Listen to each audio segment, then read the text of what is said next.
For nearly 2 decades, I'd nurtured a VY Shown of the perfect retreat, quiet suburban haven with tree-lined streets, friendly neighbors, and a driveway spacious enough to cradle my cherished RV. That vehicle wasn't just metal and wheels. It was a vessel of memory of starlit nights in remote campsites, winding cross-country journeys, and the thrill of uncovering quirky roadside gems like diners with neon signs and pie to die for. As a lawyer specializing in property and travelers' rights, my RV had doubled as my mobile office and sanctuary, a constant companion through years of defending clients against overreaching regulations. So when my husband, Daniel, and I stumbled upon Willow Creek Estates online, it felt like fate. The photos promised manicured lawns, a shimmering community lake, and a VYB that whispered freedom.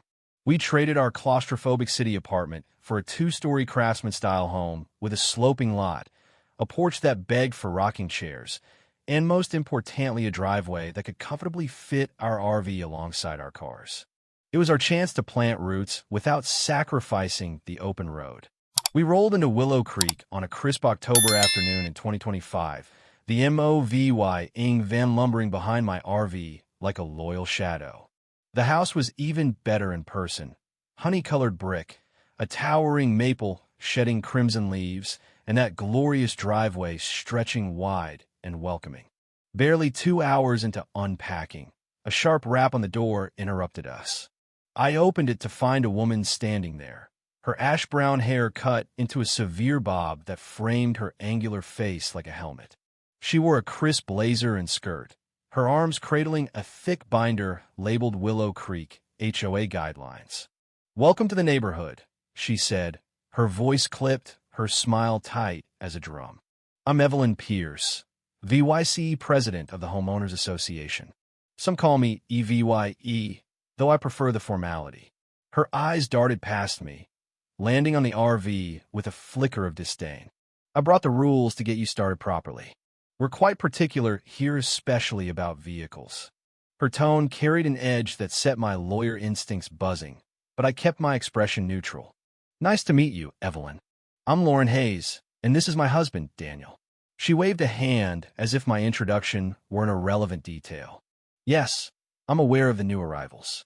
Just make sure your VYEU, the binder, particularly the section on recreational vehicles.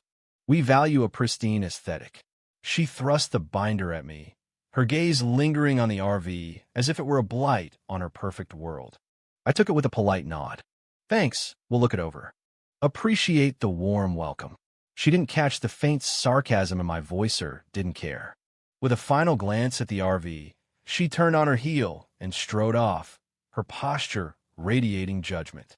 That night, Daniel and I cracked open the binder over a bottle of Merlot. It was a tome of petty tyranny, restrictions on fence heights, approved paint shades, even a ban on lawn gnomes. But the RV section was a masterpiece of control. Any oversized or recreational vehicle had to be garaged or stored off-site, out of sight, with exceptions only for brief loading periods via a special permit. Our garage, charming as it was, couldn't house a bicycle, let alone a 30-foot RV. The nearest storage facility was 40 minutes away, an absurd inconvenience for something I used weekly. I'd seen rules like this before. HOAs loved flexing their muscle, but I also knew their limits. Enforcement had to be fair, transparent, and legally sound, and I'd build a career dismantling policies that weren't. The next day, a neighborhood barbecue at the clubhouse offered our first glimpse into Willow Creek's social fabric. Newcomers mingled with veterans, the air thick with the scent of grilled burgers and cautious small talk. I caught whispers about Evelyn, how she'd once find a family for inflatable Santa, too garish, how she'd ticketed a teen's motorcycle for being too loud despite no noise complaints. A wiry retiree named Tom, his face creased with sun and stories, leaned in close. "Evelyn's got the boar in her pocket. If she doesn't like something, it's gone. Most folks don't fight her too scared or too tired." His wife, Clara, nodded. "She's memorized every bylaw.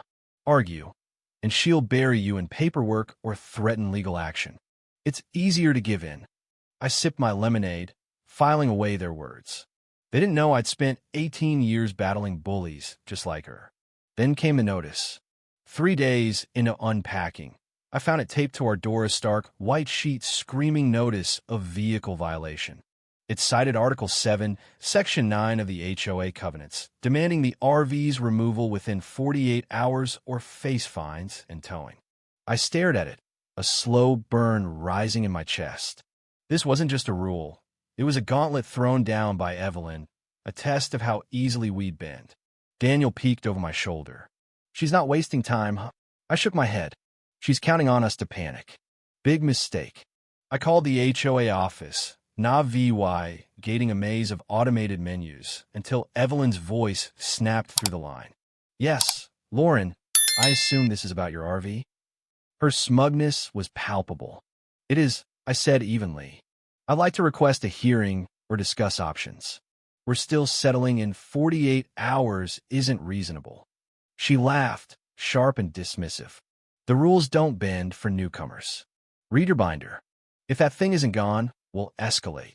Goodbye. The line went dead, Leah VYME gripping the phone, fury simmering. She thought she held all the cards. She had no idea who she was dealing with. The neighborhood began to feel like a chessboard. I noticed other RVs vanishing from driveway, small campers, sleek trailers, gone overnight. A young couple, Sam and Jenna, lived 2 houses down with a compact RV they used for weekend escapes. One morning it was missing. I caught Sam outside, raking leaves. Hey, what happened to your camper? He sighed, leaning on the rake.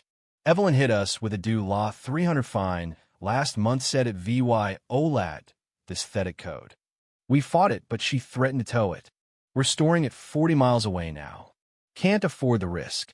His voice trembled with frustration. Did she tow anyone else's? I pressed. Jenna emerged from the house, arms crossed. There's a story about old Mr. Carter, lived here years back. Kept his RV out front, refused to pay fines.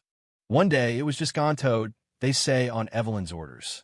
He left Willow Creek a month later.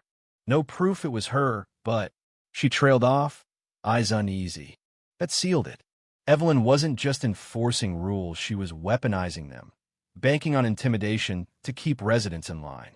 I started digging deeper, chatting with neighbors like Priya, a graphic designer who'd lived here a decade. Over coffee in her sunlit kitchen, she spilled the tea. Evelyn's got spies, people who report violations for her approval. She keeps files, lore notes on everyone. Last year, she fined me for a birdhouse she called unapproved decor. I paid to avoid the hassle. Priya's teenage son chimed in. She ticketed my scooter for being parked improperly. It was in our garage. I jotted mental notes, a plan forming. This wasn't about RVs, it was about control. Then Evelyn upped the ante.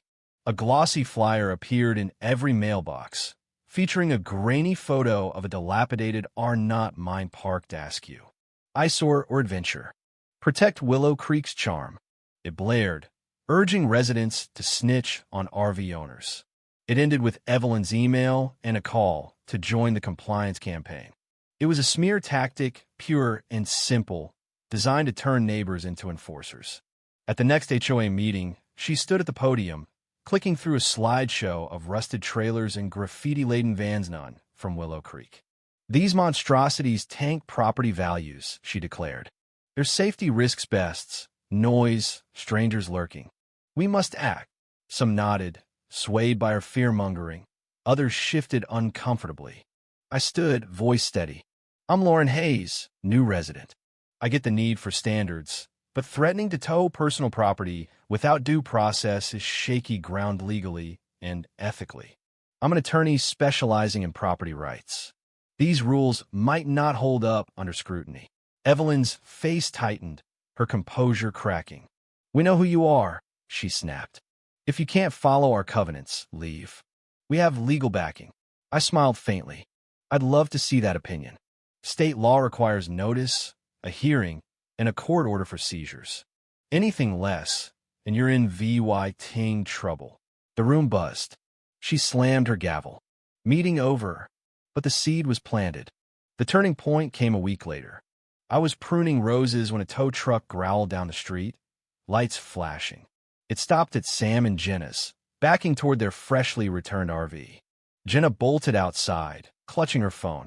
We paid the fine. They said we had till Monday. The driver shrugged, hooking chains. HOA orders. Take it up with Evelyn Pierce. I dropped my shears and marched over. Hold up. I'm Lauren Hayes, their legal representative. Show me your authority. He handed me a slip. Evelyn's signature. No court order, just a vague covenant citation. This isn't legal, I said, voice like steel. You're on private property. Tow it, and your company's liable for trespass and damages. Call your boss. He hesitated, then dialed. After a tense exchange, he unhooked the RV and drove off, muttering about crazy lawyers. Word spread fast. Neighbors called, sharing tales of Evelyn's rain fines for flower pots, threats over holiday lights. We formed the Willow Creek Freedom Collective, a ragtag crew of fed-up residents. I hosted a meeting, laying out HOA limits. They can set rules, but they can't seize property or skip hearings. We've got rights. The group buzzed with defiance. Tom grinned. You're trouble, Lauren. Good trouble. Evelyn retaliated hard. Notices piled up on my doorstep. Grass too long, porch light too bright, RV still there. Dulaw 600 daily fines threatened. Daniel caught her snapping photos of our yard, smirking from the sidewalk. I emailed the board, CCing the president, Henry Liu, demanding a hearing and citing their own bylaws. Henry replied, promising a review Evelyn's first slip. Then she pushed an emergency RV ban, bypassing a homeowner vote. I fired off a cease and desist, warning of lawsuits. Henry called, voice shaky. I'm meeting Evelyn tonight. I'll do what's right. The board meeting was electric. Residents packed in, sporting Save Our RVs pins. Evelyn ranted about VY Sewell blight and mortgage risks. I countered with facts and charter quotes, threatening injunctions. Henry, to everyone's shock, sided with me. No emergency here. I won't vote for it. Evelyn's ban collapsed, her fury palpable. She didn't stop. Notices multiplied. Then Sam and Jenna's RV was vandalized, junk scrawled in paint, tires slashed. Suspicion pointed to Evelyn's allies, though proof was thin.